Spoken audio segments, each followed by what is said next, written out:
Good morning. আজকে 2 August. এখন সময় 9:13। মার্কেট খুলতে আর 1.5 মিনিট বাকি আছে। আচ্ছা, মার্কেট অনেক গ্যাপ ডাউনে খুলছে।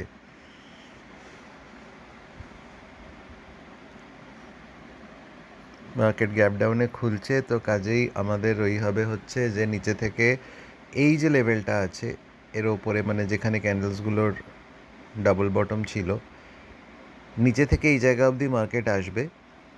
সো আমাদের টার্গেট হবে আগে নিচে থেকে কল বাই করা, তারপরে ওপরে ওই জায়গা থেকে আসলে তখন পুট সেল করা। ওভারঅল মার্কেটের ট্রেন্ড ডাউন ট্রেন্ড থাকবে বলে মনে হচ্ছে।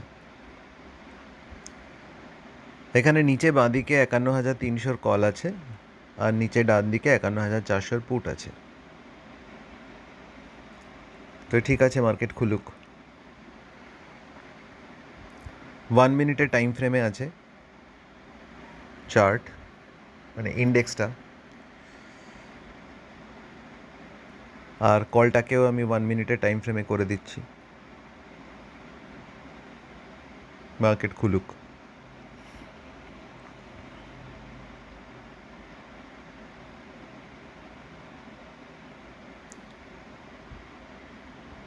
দশ সেকেন্ড বাকি আছে।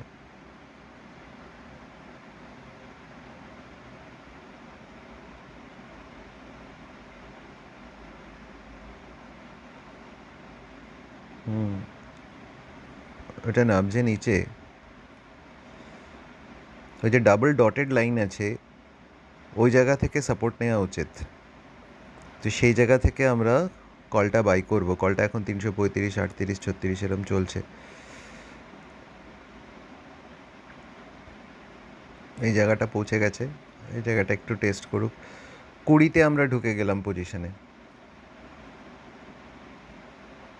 320-তে আমরা এন্ট্রি নিয়েছি। জাস্ট এই ডটেড লাইনটা টাচ করেছিল সেইখানে।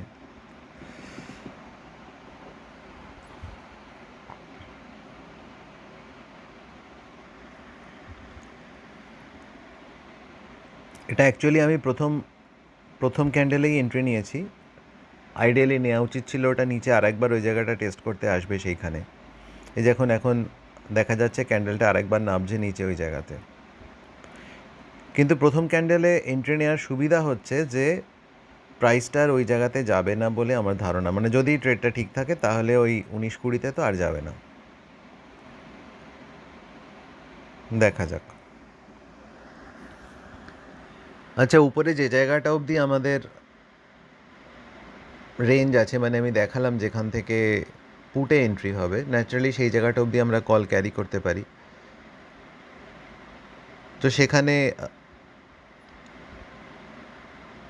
100-150 পয়েন্ট তো পাওয়াই উচিত পুরোটা যদি যায়।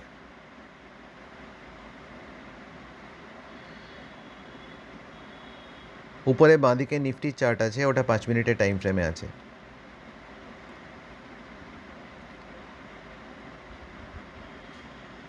আচ্ছা, ওই যে ব্যাঙ্ক নিফটি চার্টে যে ডাবল ডটেড লাইন আছে, নিচের যে লাইনটা, সেই লাইনটা ভেঙে প্রাইস নিচে গেছে। সে লাইনটা প্রাইস ভেঙে নিচে গেছে, কিন্তু আমাদের কলের প্রাইসটা কিন্তু আর 20-তে যায়নি। সো ওইটা হচ্ছে একটা ট্র্যাপ, যে ওইখানে সেলারকে ইনভাইট করা যে তুমি এসো, দেখো আমি সাপোর্টটা ভেঙে দিচ্ছি, তুমি সেল পজিশন নাও। কিন্তু বেসিক্যালি ওটা একবার নিচে নেমে ওটা উপরে উঠে আসবে, ওটা ভাঙবে না। তো চার্টের চেহারা তাই বলছে না, এবং কলের প্রাইস মুভমেন্টও তাই বলছে না।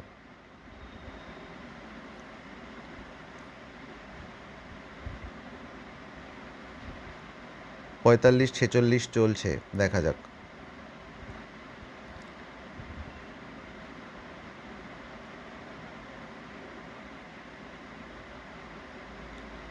একসঙ্গে চারটে চার্ট চলে, তো তাই একটু ছোট হয়ে যায় ভিজুয়ালটা। এটা প্লেব্যাক করার সময় মোবাইলে না হয়ে যদি ল্যাপটপে চালানো যায় তাহলে পরে ব্যাপারটা ঠিকঠাক বোঝা যায়, কারণ যেহেতু একটা বড় স্ক্রিন, সেটাকে মোবাইলে ছোট্ট স্ক্রিনের মধ্যে আনলে পরে জিনিসটা খুবই ছোট হয়ে যায়। তাহলে প্রাইস মুভমেন্ট, চার্ট প্যাটার্নগুলো কিছু বোঝা যায় না।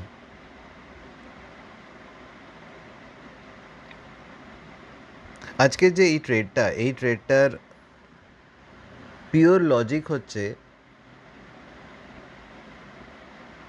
চার্টের সাইকোলজি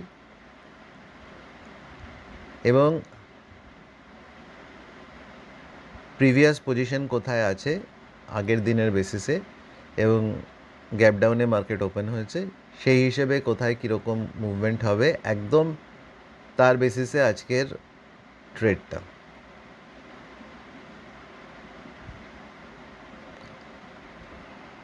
এবং প্রাইস যেরকম চলছে আমার দৃঢ় বিশ্বাস এটা আমি যেরকমভাবে মার্কেটকে অ্যানালাইজ করেছি মার্কেট সেরকমভাবেই চলবে। দেখা যাক আমার অ্যানালিসিস ঠিক কি ভুল সেটা তো সময় বলবে, আর একটুখানির মধ্যেই বোঝা যাবে। আমার ধারণা অনেকক্ষণ ওয়েট করতে হবে না, কারণ যেহেতু ট্রেন্ডটা নেগেটিভ কাজেই উপরের ওই জায়গাটাও তাড়াতাড়িই যাবে, গিয়ে সেইখান থেকে সেল ট্রেড নেবে নতুন করে।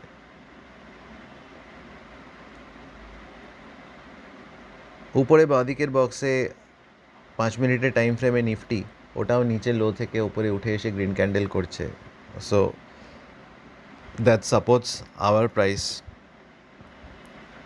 50-এর উপরে তো গেছিল প্রাইস।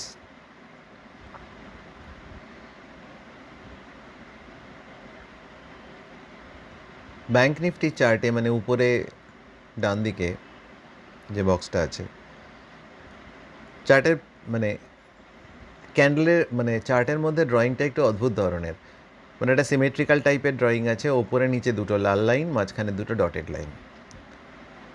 এবার প্রথমে তো আগে ওই যে ওপরের লাল লাইনটা মানে দুটো ডটেড লাইনের ওপরে যে ঠিক ওপরে যে লাল লাইনটা আছে ওই অবধি তো প্রাইস যেতেই হবে, কারণ এটা 1 মিনিটের টাইম ফ্রেমে আছে।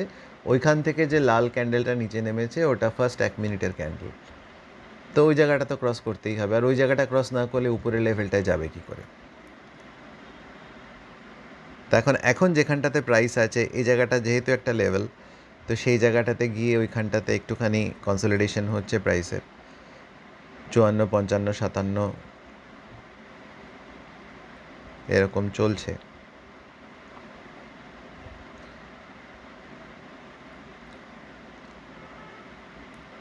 একটু তো ধৈর্য ধরতে হবে, এত তাড়াতাড়ি তো সঙ্গে সঙ্গে 1 মিনিটের মধ্যে তো সঙ্গে সঙ্গে ওই হয়ে যায় না।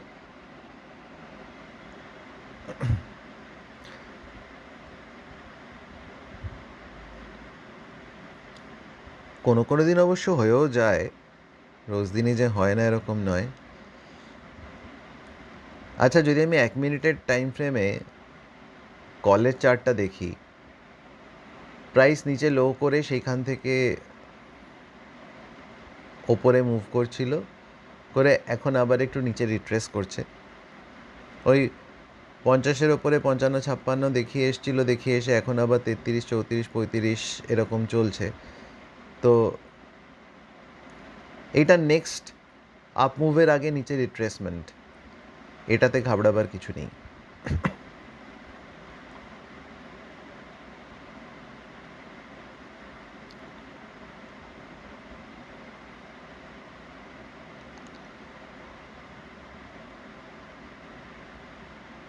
কারণ ব্যাঙ্ক নিফটি চার্টে ক্যান্ডেল তো একটু নিচের দিকে নামছে, সিমিলার প্যাটার্ন ওপর থেকে নিচে এসছিল, নিচে থেকে ওপরে গেছে, গিয়ে ফার্দার আপ মুভের আগে নিচে একটু রিট্রেস করছে, এবং সিমিলারলি নিফটি চার্টে নিফটিও ওপর থেকে একটু নিচে নামছে। আমার ধারণা এটা ছোটো স্মল ক্যান্ডেল হয়ে তারপরের ক্যান্ডেলটা উপরে বেরিয়ে যাবে, কারণ নিচে থেকে এত লম্বা একটা ক্যান্ডেল হয়েছে নিফটির ক্ষেত্রে, আমি বলছি নিচে থেকে ওপরে উঠে এসছে, তো এইখানে একটু কনসলিডেশন, একটা ছোট স্মল বডি নেগেটিভ ক্যান্ডেল তো স্বাভাবিক।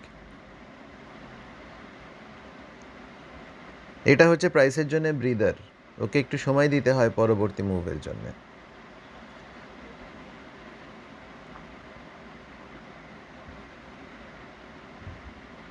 আবার আমরা 50-এর ওপরে গেলাম, কলটা আপনারা দেখতে পাচ্ছেন 53, 55, 58, 59।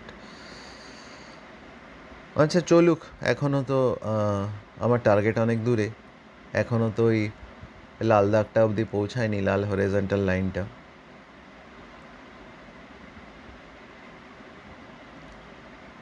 60 পেরোলো।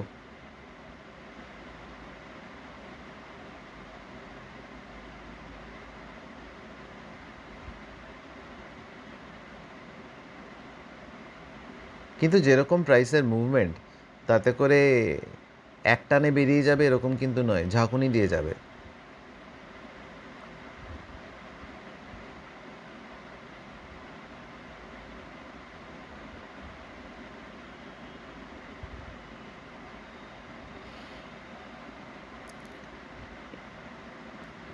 আমি একটা কাজ করব, আমি পুরো লম্বা টার্গেটটা একবারে দেখব না, কারণ যেরকমভাবে প্রাইস মুভ করছে তাতে আমার মনে হচ্ছে পুরোটা একবারে যাবে না। তো মাঝখানে একবার প্রফিট বুক করে নিয়ে তারপরে নিচে রিট্রেসমেন্টে আবার ঢুকবো। লাল দাগটা প্রায় ছুঁয়েছে, কলের প্রাইসও 70 ছুঁয়ে এসছে।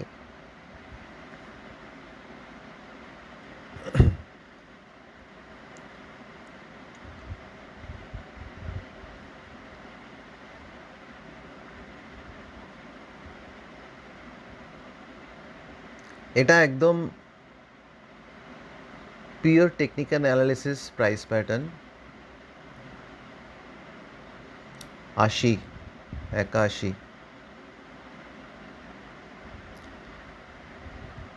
ব্যাংক নিফটি চার্টে প্রাইস লাল হরিজন্টাল লাইনে পৌঁছে গেছে 90।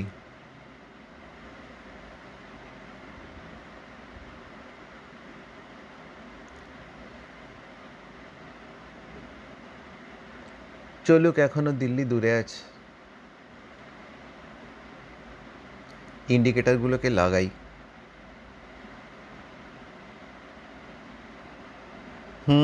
এইখানটাতে একটা ব্যাক করার ছিল, আমি আগে দেখিনি।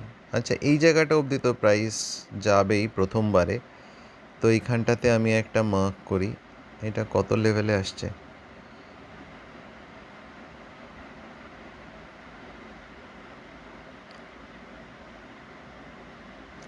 হ্যাঁ, দু জায়গাতেই প্রাইস ওইখান থেকে ব্যাক করছে, তো একটু রিট্রেসমেন্ট হবে, কিন্তু ওটা ওপরে বেরিয়ে যাবে। ওপরে না বেরোলে তো ওই জায়গাটা অবধি পৌঁছাবে না।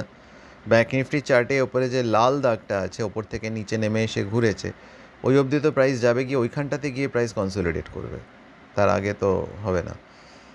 তো এইখানটাতে ফার্স্ট টার্গেট আমার আসছে, তো আমি এই জায়গাটাতে একটা মার্কার লাগাই। এটা হচ্ছে 439, 439, তো আমি 437-এ লাগিয়ে দিই। আচ্ছা,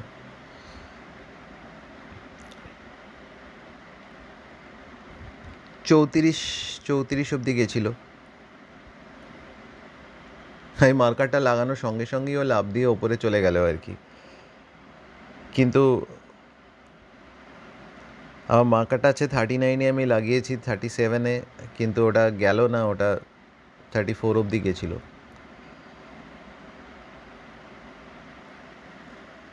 ব্যাংক নিফটি চার্টেও প্রাইসটা লাফ দিয়ে ওপরের ওই লাল দাগটা তো ছুঁয়ে এসছে, যে জায়গাটা আমি লাইনটা বলেছিলাম যে নিচে ওইখান থেকে ঘুরবে ব্যাপারটা। তো ইট সিমস আমাদের আর একটু ওয়েট করতে হবে আর কি। আবার 300-র নিচে, যাই হোক।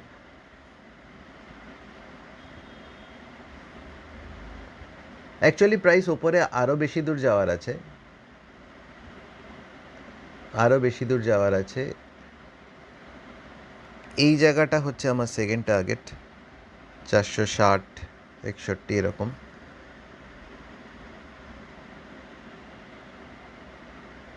তো 60 যেতে গেলে তো 37 পেরিয়েই 60-এ যেতে হবে।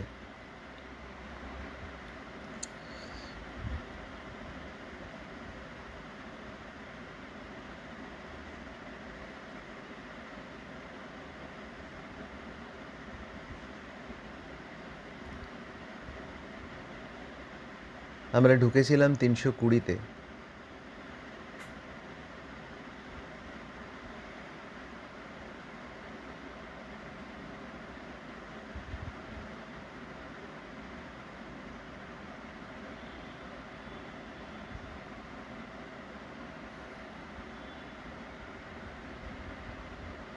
চারশো 14, 420 গেল। আচ্ছা,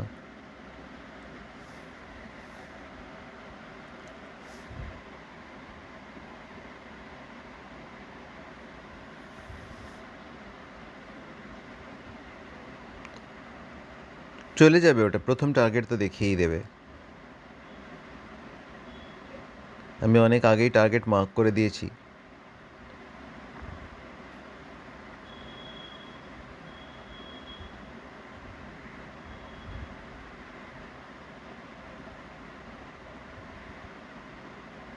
ব্যাঙ্ক নিফটিটা না অ্যাকচুয়ালি কনসলিডেশন জলে চলে গেছে, এই জায়গাটাতে গিয়ে প্রাইস কনসলিডেট করছে, সেজন্য প্রাইসটা এখানে ওই হচ্ছে।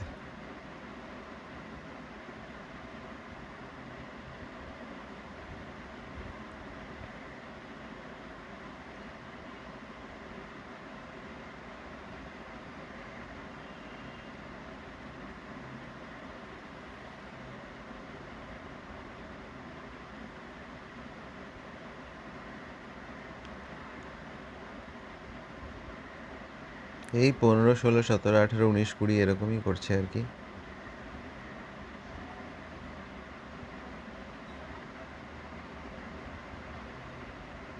নিফটিও আর একটু তো উপরে যাওয়ার আছে। নিফটি চার্টে উপরে সবুজ ক্যান্ডেল, সবুজ লাইনটা যেটা ওপর থেকে নিচে নেমেছে সেই জায়গার মাথাটা ছুঁয়ে ওপরে ওঠার আছে। 26, 70, 25, 30।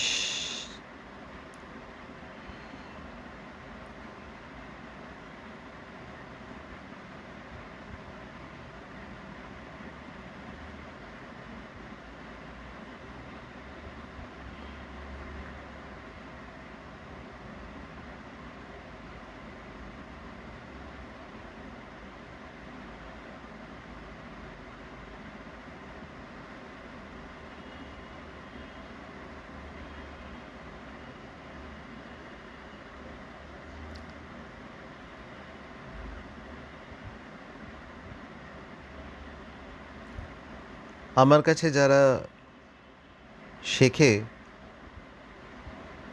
তারা এই মুভমেন্টগুলো খুব সুন্দর বুঝতে পারবে, তাদেরকে আমরা আলাদা করে বলে দিতে হবে না।